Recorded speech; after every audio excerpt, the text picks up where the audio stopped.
Les négociations de paix entre les autorités congolaises et les rebelles du M23 ont enfin démarré ce dimanche à Kampala. D'emblée, les discussions ont failli capoter. Le M23 s'est livré à une attaque en règle contre le régime Kabila. Kinshasa exige maintenant le droit de répliquer.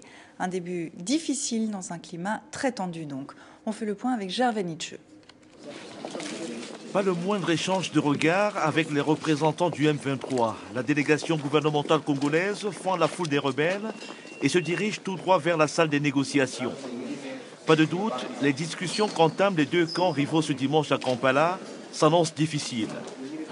Samedi déjà, dans un hôtel de la capitale ougandaise, le mouvement du 23 mars avait mis la barre haut en exprimant des exigences fortes, notamment au plan militaire.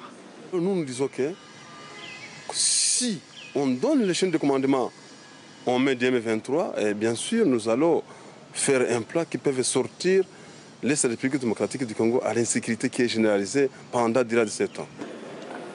Au plan politique, les rebelles réclament une transition devant aboutir à la tenue de nouvelles élections en République démocratique du Congo.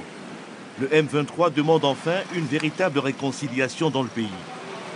Pour nos amis de Kinshasa, ils pensent que la réconciliation, c'est le partage de pouvoir. Non. Nous disons que la réconciliation est au-delà de ça. La réconciliation doit être au niveau des cœurs, des âmes. Et c'est le travail qu'on doit faire.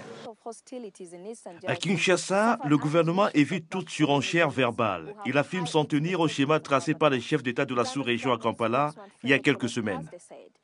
Et le chef de l'État recevra un rapport de ses émissaires et c'est lui seul qui va évaluer maintenant les griefs qui auront été formulés par les mutins. Les négociations entre le gouvernement congolais et les rebelles du M23 s'ouvrent 24 heures après le sommet extraordinaire des chefs d'État de la communauté économique d'Afrique australe. À Dar es Salaam, en Tanzanie, les dirigeants des pays membres de la SADC ont affirmé être prêts à contribuer à une force internationale neutre en République démocratique du Congo.